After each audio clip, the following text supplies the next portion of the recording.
Oh, hey there. I'm student producer Torian Smith, and you are now watching MATC Now.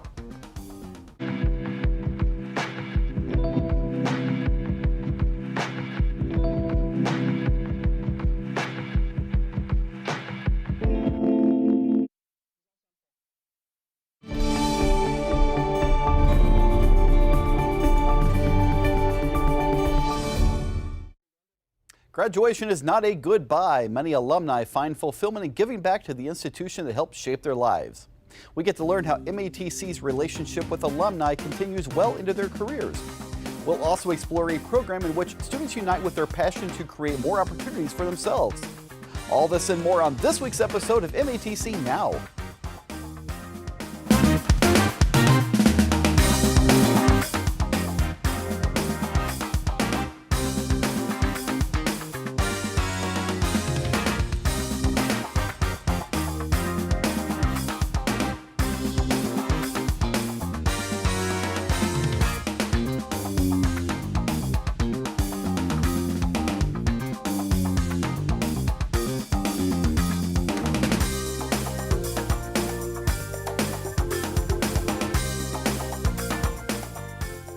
Good afternoon and welcome to another episode of MATC Now. I'm your host, James Charles. I'm joined today by Naomi, who is our Corporate Employee and Relations Officer here at MATC. Naomi, welcome to the program. Thank you for having me. Now, I understand that beyond helping our alumni sometimes, you're also charged with maintaining local corporate connections within the community.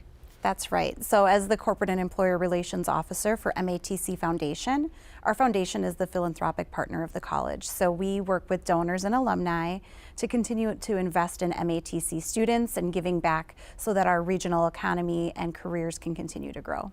Excellent. So connections far beyond the graduation day, it sounds like. Absolutely. That's right. Our alumni become employers and our employers give back to our MATC community. Excellent cycle. All right, Naomi, thanks for coming by and sharing that experience with us. Yeah, thanks for having me. And while students are trying to hold things together as the end of the semester is around the corner, field correspondent Shannon O'Dwyer is finding out how one program is holding the world together with some intense heat. Shannon. Thanks, James. We are here at Walker Square to see how some students are learning how to handle the heat of welding. Check back in with us in a bit to see some sparks fly. Whoa, Shannon, sounds dangerous. You should probably get some safety gear on over there. We'll check back in with you a little bit more. An MATC alumni from our photography program has recently snapped into focus for her latest series, Women in the Workforce. Student producer Isabella Riveros captures some insight with creator Stephanie Bartz. But first, student producer Ethan Ramirez gets into the rhythm with an audio student who carries his books by day and plays the axe in a band by night.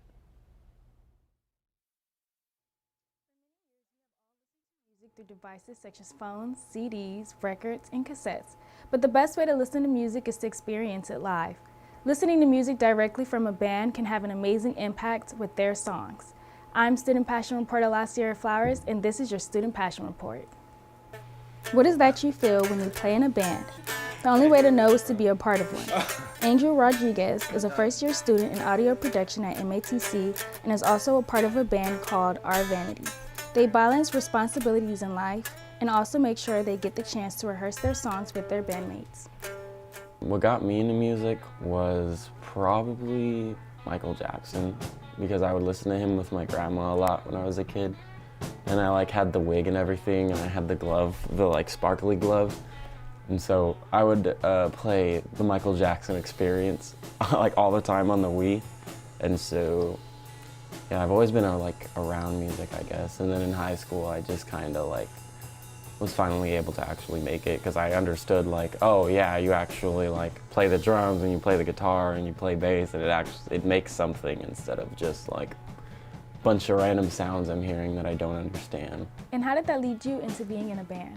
It led to me being in a band because I was always kind of thinking about when I would listen to music, I'd kind of imagine myself in the position of the drummer or the guitarist, if I'm doing dishes or something. So I always kind of knew I wanted it, but I didn't really think it was a realistic possibility until my friends brought up the idea of being in a band, and I was just oh yeah, hell yeah. This is everything I've always wanted, so let's do it.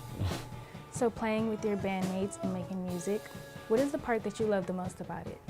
What I love most is probably the just like jamming together. Like there's few things in life to me that brings like a similar feeling as like just like playing with people you love and care about, and you guys are all making something, and then it's actually sounding cool, and then it brings another layer into it when like people are listening to it and they're actually liking it and telling you like, oh, this is good. So it's like there's a confidence in multiple levels of it, because it just kind of is self-sufficient. Like, I want to make music because it makes me feel good, and the music makes me feel even more good because I'm making better music, and then I'm doing it with people that I care about. And then we all like the music, and so that's way better because everyone's having fun. I'm Lasierra Flowers, and this has been another Student Passion Report. This is the work of Stephanie Bartz, an alumna of MATC's photography program. Stephanie recently returned to MATC to showcase her photographs in the gallery show, Breaking Barriers, Women in the Workforce, held in the Create Gallery on MATC's downtown campus. Because I had a show called Women's Work, that's how it came about. So I decided, I had two different ways I was going to possibly tackle it, but this way was just to highlight women in their profession, on the job, in their environment. So I really just want to highlight women. Stephanie has built a career doing commission photography and working as a location scout for film productions. She says she loved the experience of working with the women featured in the show. I have a lot of fun, and I think this is so different, having my own series versus being hired, right, or commissioned. You still have to answer to a client, make them happy. This is all for me and them, but I get to choose the locations and the timing, and just, it allows me to be more playful and open.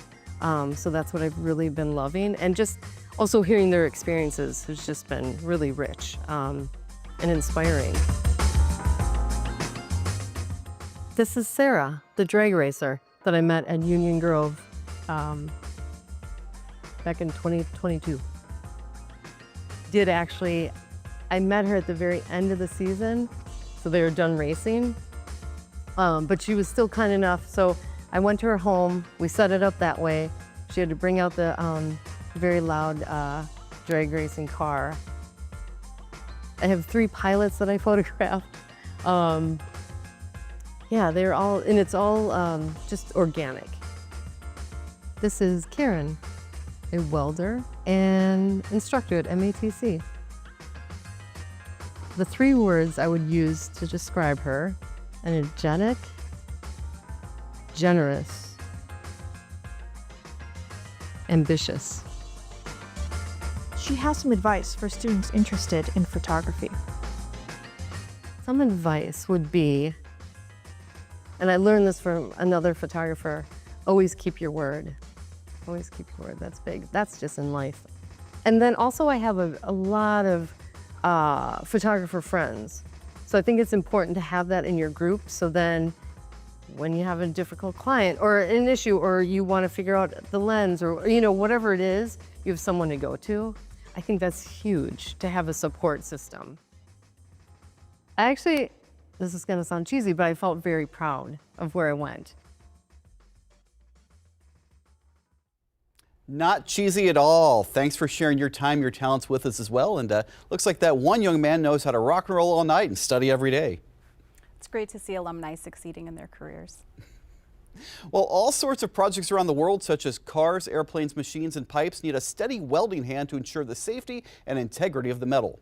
Field correspondent Shannon O'Dwyer is out and about today to see how MATC is getting the next generation of welders prepared for their work. Shannon. Thanks, James. We are inside the Welding Diploma Program Lab here at MATC's Walker Square Education Center. And here with us today is welding instructor Elsa Portia to teach us a little bit about the welding program here. How are you doing today? I'm doing well, thank you. Well, thank you so much for being with us. Could you tell us a little bit about the welding program we have? Yeah, sure. So the diploma program here, we train our students on TIG, stick, wire, and flux core welding. They get 20 hours a week in the shop. We also go over blueprints, math, and the theory behind the welding in classroom. Nice. That sounds like a lot of stuff. Could you tell us about what we have going on over here? Sure. So we have some inspection tools that they would use. They also learn the different joints and positions that they have to weld with the processes. And then after the year-long diploma program, they go off of a blueprint, a process of their choice, create this pressure vessel, then we hook up an air line to it, submerge it underwater, and see if there's any leaks. Wow. That sounds like a very in-depth program and a great final project. Yes, now, it is. before we start welding, what's the most important thing we have to do? Safety, right? Safety first. Yes. Absolutely. Hook me up here. All right, so here we have safety glasses. Don't want any debris getting in our eyes. Very important, yes. Then we have a welding jacket to make sure we don't get burned by any slag or sparks. All right. Flame retardant. I'd love to see it. Absolutely. And then we have hand protection, right? Gloves, closest part to the welding happening, right? We want to protect our hands from the heat and the sparks. Well, nice. So once we're all safety, ready to go, what kind of machines are students going to be working with? Sure, they'll be working with the iron worker, the bandsaw, and as well as the shear cutting up their material. All right. Now, other than that, because obviously we got to be using some materials, right? What kind of materials are we going to be working with? All right, so first off, they'll choose an electrode of their choice. Then we'll be working with some hand tools, the chipping hammer, wire brush, pliers, clamps to hold the material. Then we also work with mild steel at the moment. So we have various gauges. So we have 11 gauge to 1/4 inch thickness. Excellent. Now, I think I'm missing a piece of this whole safety gear. What am I missing? Absolutely, yes. The weld helmet, right? The most important part. Why is this the most important part? What is it protecting me from? Right, so the UVs that are produced by the arc in the welding, right? Your face is the most important part. Your eyes need to be able to see what you're doing. This provides the UV protection. Well, excellent. How many students do we have working in here at any given time? Okay, so we have a max of 13 students. Right now, currently, I have 9. 9 students, okay. Yes. And I think that something's going on over here. We've got a student working on something right now. What's happening? Yes. So here is Stone, our student. He's working with a T-joint with stick welding. What's a T-joint for those of us who don't know? Okay, so it's 2 pieces of material joined at a 90 degree. So this is heavily used in the construction of bridges or buildings or any connections with beams or columns. Yeah, so it's like our most basic joint that we're looking at? Yes. All right, well, excellent. Well, hopefully you can bring that out and show us in a little bit so we can see what that looks like. Where are you going to find it? Like in the world, basically. Oh, gotcha. Any ship construction, buildings, aerospace. Cool. Wow, look at that. Clean. I like it. Well, thank you so much for doing this for us today. And I think I guess I get to hold it. I think it's my turn to make one of these. Thank you so much for being here with us today and teaching us a little bit about the welding program. Sure, thank you for having me. Now I think it's my turn to get started, and I'll see you back in the studio, James. All right, thank you, Shannon. The welding program is a great place to get hands-on experience and gain opportunities, especially if acetylene is in your blood. Speaking of hands-on, the Entrepreneurship program benefits those who wish to manage their own business one day. Student producers Ethan Ramsey and Darius Jackson go into the new skills students secure. But first, student producers Nicholas Moore and Stephen Brannon hit the road with an MATC alum who shares that free feeling of wind in the face while flying past on a motorcycle.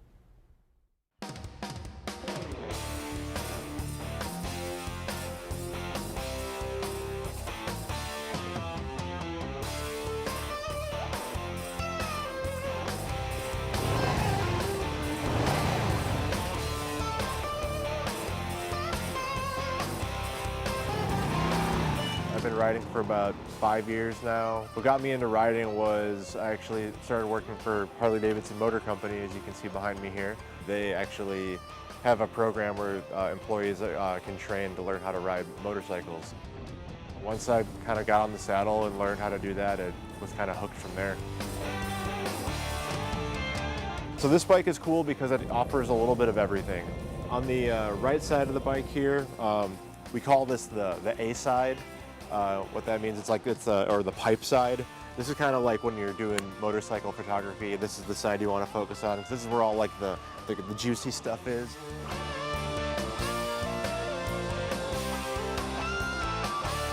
I think here in Milwaukee specifically, we have a pretty decent riding culture and population. I think that has largely to do with the fact that, well, you know, we're the hometown of Harley-Davidson Motor Company, which was founded here in 1903.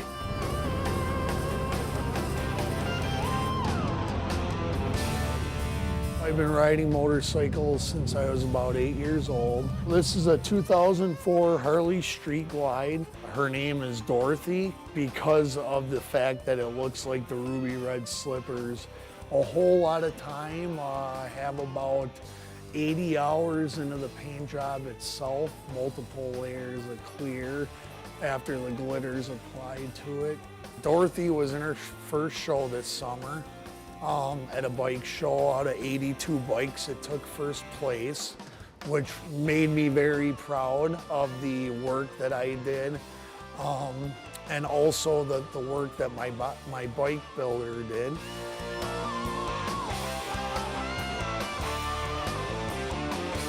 There's nothing better than being on two wheels, feeling that air, you know, hit your face, nature. And it's a feeling of freedom, something that you don't get when you're inside a vehicle. When I ride a motorcycle, it's an amazing feeling. I know it sounds very cliche, but just feeling the wind around you and, you know, hearing the wind, feeling the wind, just kind of, it's almost like an elevated way to experience the world. It's sheer enjoyment. They're very fun to ride, and it just, everything melts away, you know, you feel free, you know, worries go away. You're in that moment.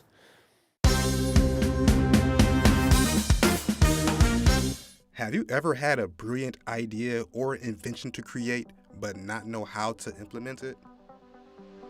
Have you ever started a business that never matured properly?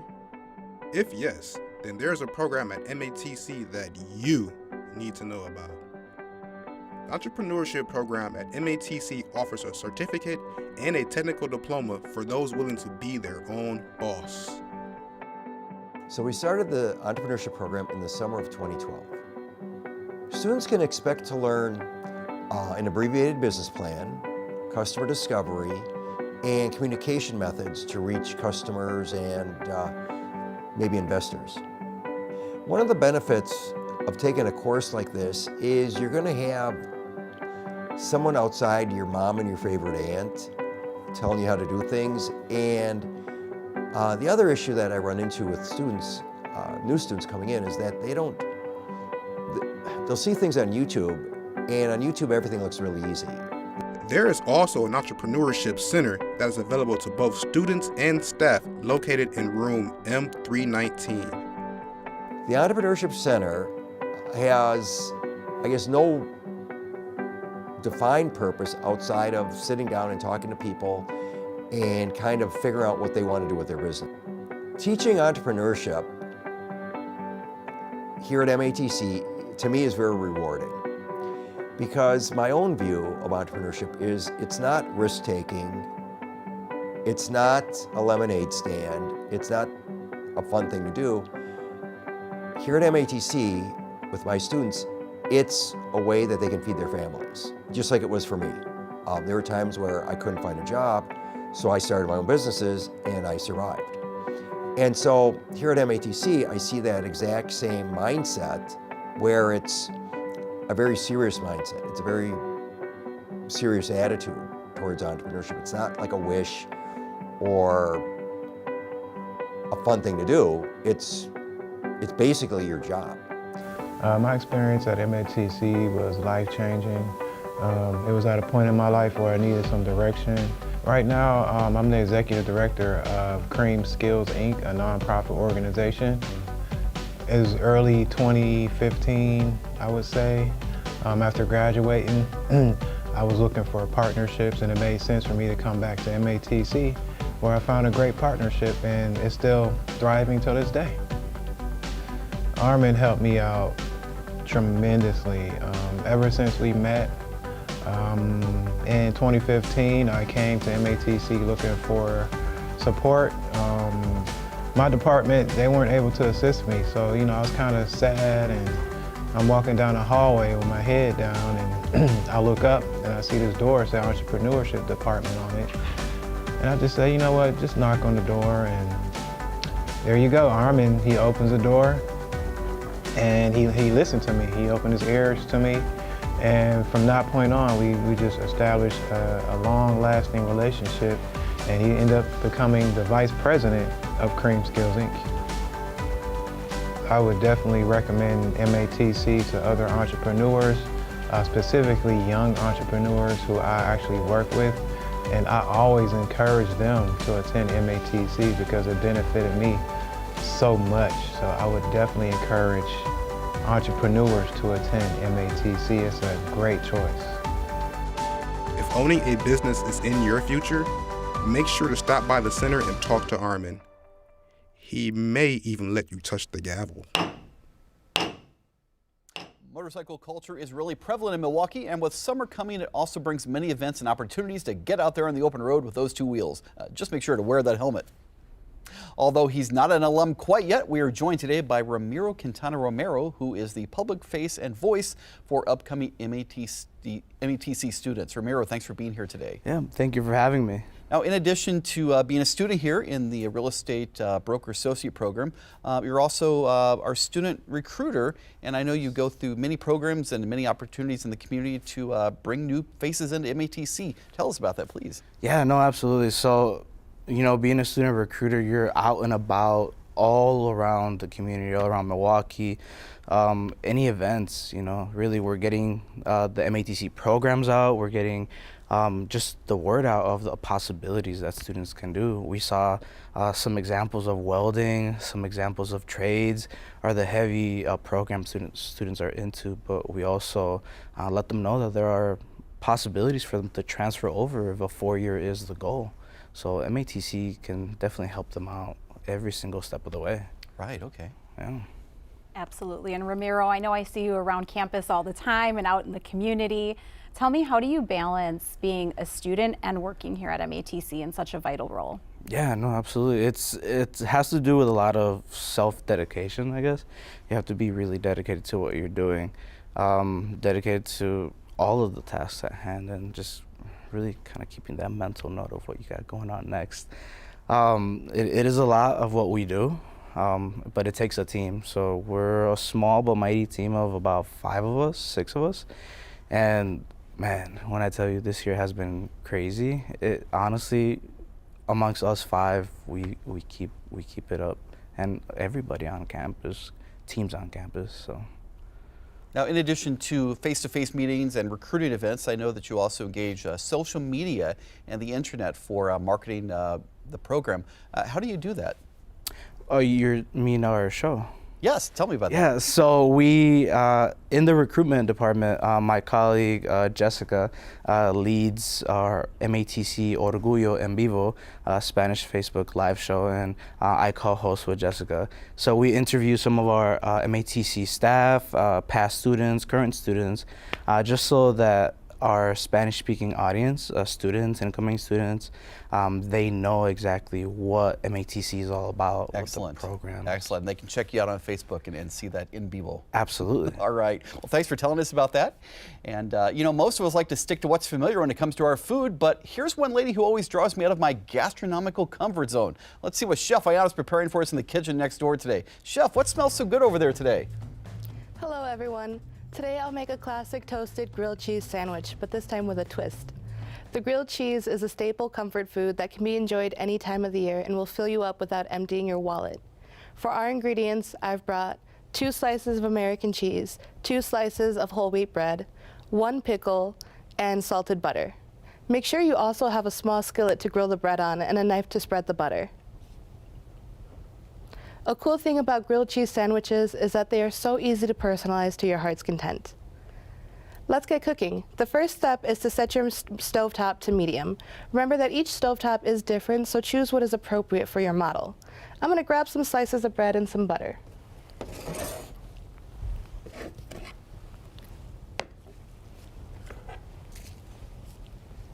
The sandwich assembly is where we can get creative. So I'll start by spreading some butter on the outside of my sandwiches. This is going to help get that classic crisp that comes with a grilled cheese sandwich. Flip that upside down onto the next slice of bread. It's okay if you miss a few spots like I did, because we're going to be using some cooking spray to add to the butter. Now that we have our butter laid out, we're going to bring over our cheese and our special ingredient, pickles. Loved by some, loathed by others. I'm pro pickle. The sourness of the pickle gives a nice bite that pairs well with the wheat bread. It'll also give a nice crunch when we put it on the stove.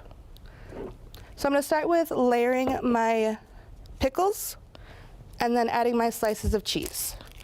We're using American cheese, but again, you can use whatever cheese is to your preference.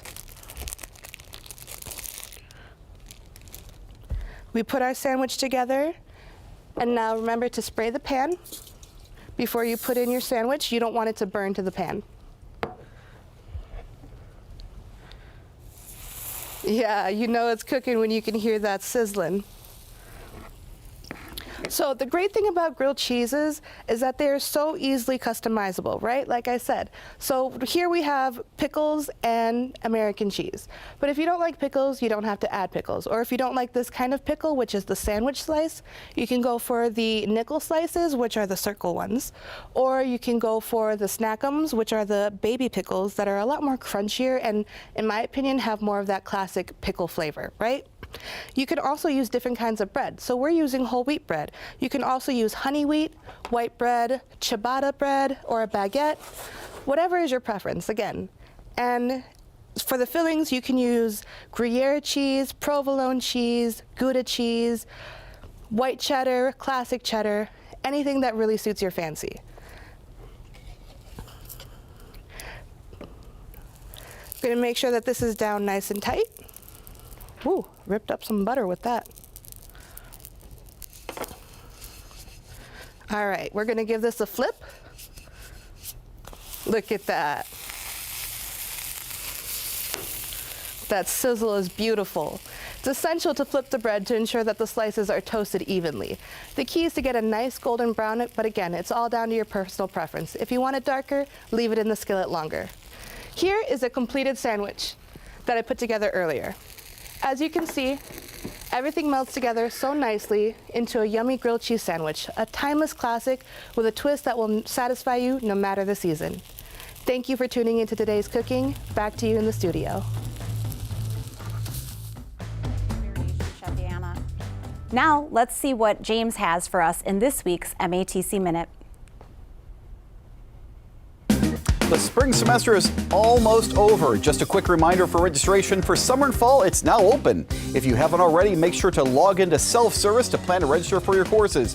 Don't wait too long, classes can fill up quickly. Did you miss our men's basketball team tryouts? Well, now's your chance. MATC men's basketball team will hold tryouts for the next season Wednesday, April 30th, 4 to 6 p.m. at the downtown campus gymnasium. Improve your online presence. Stop into Career Hub's LinkedIn and Handshake workshop also on April 30th from 11:30 a.m. to 12:30 p.m. at the MEC OnCampus library. Free headshots are available for a limited time only. Holy joysticks! Need a break from your studies? Stop by the Student Life office for some free video games Monday through Friday, 8:30 a.m. to 5:30 p.m. Enjoy a cup of Java at the Sip and Chat with our MATC student leaders, athletes, and student government associations Thursdays, May 1st from 10 a.m. to noon at the Oak Creek campus lower atrium. For more information on these events and more, go on over to our website, matc.edu/events. Thanks for that, James. With the spring semester coming to an end, we wish our returning students and soon-to-be alumni the best of luck. Student producer Aiden West takes us back to the Sweet Drive-In on this week's Hidden Gem KE. Hello, I'm student producer Aiden West here at Leon's Frozen Custard, and this is another Hidden Gem KE.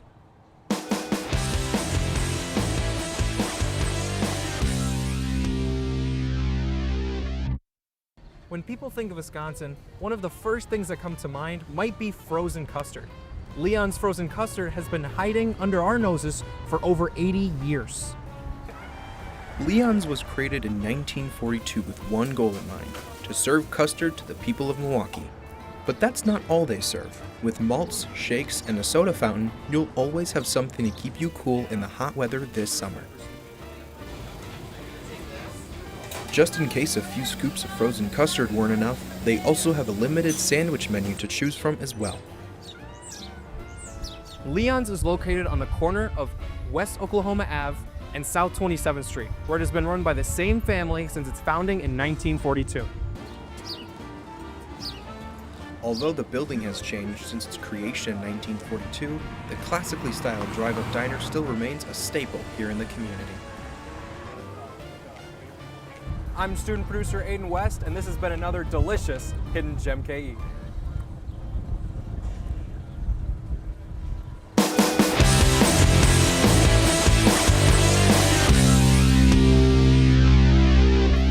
What a classic and tasty place to keep in mind as the weather starts to warm up. Thanks both to Naomi and Ramiro for being here today and sharing your time with us. Thank you for having us. And thanks to all of you for joining us on another episode of MATC Now. I'm your host, James Charles, and we'll catch you again next time. Thanks.